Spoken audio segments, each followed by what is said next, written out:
ചെന്നൊരു product ഞാൻ unbox ചെയ്ത് കാണിച്ചു തരാം. ഇതിപ്പം അഗാരോ ഇമ്പീരിയൽ സ്ലോ ജ്യൂസറാണ് കേട്ടോ.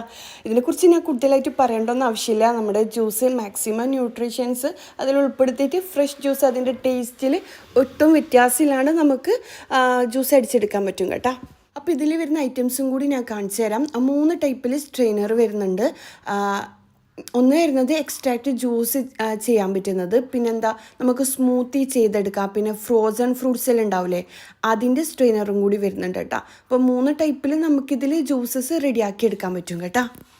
പിന്നെ ഇത് വരുന്നത് ജ്യൂസ് ബൗളാണ് കേട്ടോ. ഇതിലാണ് നമ്മൾ ജ്യൂസ് കളക്ട് ചെയ്യുന്നത്. ഇതിൻ്റെ കൂടെ തന്നെ അറ്റാച്ച്ഡ് ആയിട്ട് ഒരു പൈപ്പും കൂടി വരുന്നുണ്ട്. ഇനി ഇതിലെ നമുക്ക് 250 ml വരെ മാക്സിമം ജ്യൂസ് കളക്ട് ചെയ്യാൻ പറ്റും. അതിനുള്ള കപ്പാസിറ്റി വരുന്നുണ്ട്. പിന്നെ ഈ ഒരു സ്ക്രൂ സംഭവം വെച്ചിട്ടാണ് നമ്മൾ ജ്യൂസ് പൾപ്പായിട്ടും ജ്യൂസായിട്ടും മാറ്റുന്നത് കേട്ടോ. പിന്നെ ഇതുപോലത്തെ ഒരു സ്ട്രെയിനർ ഉണ്ട്, എന്താ പറയുക, പുഷ് ചെയ്യുന്നൊരു സംഭവമുണ്ട്.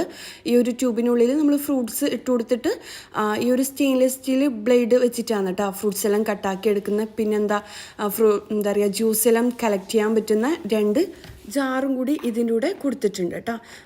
ഫ്രൂട്ട്സ് എന്താ പറയുക, ജ്യൂസ് മാത്രമല്ല ഇതിൻ്റെ പൾപ്പും കളക്ട് ചെയ്യാൻ പറ്റുന്നത്. പിന്നെ ഇതാ ക്ലീനിങ് ബ്രഷും ഉണ്ട്.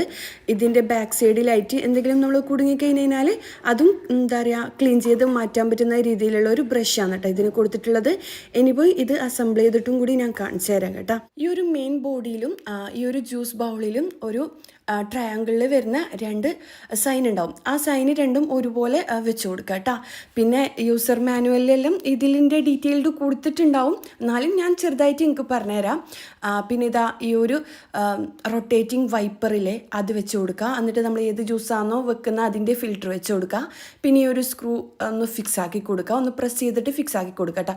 അതിനെല്ലാം ഡോട്ട് ഉണ്ടാവും. ആ ഒരു ഡോട്ട് നമ്മളിപ്പം എന്താ പറയുക, ഒരു ട്രയാങ്കിൾ ഷേപ്പിലുള്ള സൈൻ ഒരുപോലെ വെച്ചില്ലേ, അതുപോലെ ആ ഒരു ഡോട്ട് ഒരുപോലെ വെച്ചിട്ട് അങ്ങനെ സെറ്റാക്കി എടുക്കലാന്ന് ഞാനിപ്പം സ്പീഡായിട്ട് പറയുന്നതാണ്. എല്ലാം സെറ്റാക്കിയിട്ടുണ്ട്. ഇനിയിപ്പോൾ ഇതാ ഞാൻ ഫ്രൂട്ട്സ് ഓറഞ്ചാണ് ആദ്യം ഇട്ട് കൊടുക്കുന്നത്. ഇതില്ലേ എനിക്ക് ഉണ്ടാക്കുമ്പം നല്ല രസമായിട്ട് തോന്നിയിട്ടുണ്ടായിരുന്നു കേട്ടോ. വെള്ളമൊന്നും ചേർക്കാണ്ട് ഇങ്ങനെ ഫ്രഷ് ജ്യൂസ് അതിൻ്റെ പൾപ്പ് കൃത്യമായിട്ട് വരുന്നുണ്ട്. പിന്നെന്താ ആ ഒരു പൾപ്പിലില്ലേ ഒട്ടും വെള്ളവും ഇല്ല കേട്ടോ. ആ ഫ്രൂട്ട്സിലുള്ള മാക്സിമം ജ്യൂസ് കളക്ട് ചെയ്തെടുക്കാനും പറ്റും കേട്ടോ. നല്ല ഭംഗിയില്ലേ കാണാൻ വേണ്ടിക്ക്. ഈ ഒരു പൈപ്പിലേക്ക് കൂടി ആ ഒരു ഫ്രഷ് ജ്യൂസ് വരുന്നത് കാണാൻ വേണ്ടിക്ക് അടിപൊളിയാണ് കേട്ടോ. പിന്നെ ഇത് ഞാൻ ആദ്യമായിട്ടാണ് ചെയ്തെടുക്കുന്നത്, അതുകൊണ്ട് തന്നെ ജാറ് കുറച്ച് അരിവത്ത് വെച്ച് പോയിട്ടുണ്ടായിനി. അതുകൊണ്ടാണ് കേട്ടോ ജ്യൂസ് കുറച്ച് പുറത്തേക്ക് മാറുന്നത്. ഇനിയിപ്പോൾ ഇതാ ഞാൻ ഫുള്ളായിട്ടുള്ള ഒരു ആപ്പിളും കൂടി ഇട്ട് കൊടുക്കുന്നുണ്ട്. എന്നിട്ട് ജസ്റ്റ് ഒന്ന് പുഷ് ചെയ്ത് കൊടുക്കുന്നുണ്ട്. ആ ഒരു സ്റ്റെയിൻലെസ് സ്റ്റീൽ ബ്ലേഡില്ലേ അത് വെച്ചിട്ടാണ് ഇത് കട്ടാക്കി എടുക്കുന്നത്. നല്ല ഭംഗിയില്ലേ കാണാൻ വേണ്ടിക്ക്. അതുപോലെ തന്നെ അടിപൊളിയാണ് കേട്ടോ. ഫ്രൂട്ട്സും വെജീസും എല്ലാം നമുക്ക് ഇതുപോലെ ലീഫി വെജീസ് എല്ലാം ഉണ്ടാവില്ലേ, അതെല്ലാം നമുക്ക് ഇതുപോലെ ജ്യൂസാക്കി എടുക്കാൻ പറ്റും കേട്ടോ. അപ്പോൾ ആർക്കെങ്കിലും വേണമെന്നുണ്ടെങ്കിൽ ഞാൻ ഡിസ്ക്രിപ്ഷൻ ബോക്സിൽ ഇവരുടെ ഫുൾ ഡീറ്റെയിൽസ് കൊടുക്കുക, നിങ്ങൾ ചെക്ക് ചെയ്യുക. പിന്നെ കമൻറ്റിൽ പിൻ ചെയ്തിട്ടും കൊടുക്കുക കേട്ടോ. എന്തായാലും യൂസ് ആവും. രാവിലെ എല്ലാം ഫ്രഷ് ജ്യൂസ് എല്ലാം കഴിക്കുന്നവരാണെങ്കിൽ നല്ല യൂസ് ആയിരിക്കും കേട്ടോ. അപ്പോൾ ഇതാ ഞാൻ 3 ടൈപ്പിലുള്ള ഫ്രൂട്ട്സാണ് ഒരുമിച്ച് ജ്യൂസാക്കി എടുത്തിട്ടുള്ളത്. അതിൻ്റെ പൾപ്പ് കണ്ട നമുക്കിതിൽ ഞാൻ നേരത്തെ പറഞ്ഞ പോലെ 3 ടൈപ്പിലും ജ്യൂസ് റെഡിയാക്കി എടുക്കാം കേട്ടോ. അപ്പോൾ ആർക്കെങ്കിലും വേണമെന്നുണ്ടെങ്കിൽ എന്തായാലും ചെക്ക് ചെയ്തോ, നിങ്ങൾക്ക് വിശ്വസിച്ചിട്ട് വാങ്ങാൻ പറ്റും. അഗാരോൻ്റെ എല്ലാ പ്രോഡക്റ്റും നമുക്ക് വിശ്വസിച്ചിട്ട് വാങ്ങാൻ പറ്റും കേട്ടോ.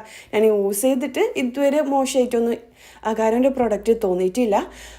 പിന്നെ ഇത് ക്ലീനിങ്ങും ഈസിയാണ്. ഇതിൻ്റെ ഫിൽറ്ററെല്ലാം ക്ലീൻ ചെയ്യുമ്പോൾ നമ്മൾ വിചാരിക്കും ഒട്ടിപ്പിടിക്കല്ലേ, ക്ലീൻ ചെയ്യാൻ വിഷമമെന്നെല്ലാം വിചാരിക്കില്ലേ, അങ്ങനെയൊന്നുമില്ല കേട്ടോ. ഈ ഒരു ബ്രഷ് വെച്ചിട്ട് പെട്ടെന്ന് ക്ലീൻ ചെയ്തെടുക്കാൻ പറ്റും. ഈ ബ്രഷിൻ്റെ ബാക്ക് വശത്തായിട്ട് നമുക്കിങ്ങനെ കുടുങ്ങിക്കിടക്കുന്ന ഫ്രൂട്ട്സും വെജീസിൻ്റെ എല്ലാം ബാക്കി ഉണ്ടാവില്ലേ, അതെല്ലാം പെട്ടെന്ന് ക്ലീൻ ആക്കാനും കഴിയും കേട്ടോ. അപ്പോൾ ഈ ഒരു പ്രൊഡക്റ്റ് ആർക്കെങ്കിലും വേണമെന്നുണ്ടെങ്കിൽ ഞാൻ താഴെ ഡിസ്ക്രിപ്ഷൻ ബോക്സിൽ ഇവരുടെ ഫുൾ ഡീറ്റെയിൽസ് കൊടുക്കുക, എന്തായാലും ചെക്ക് ചെയ്തോ.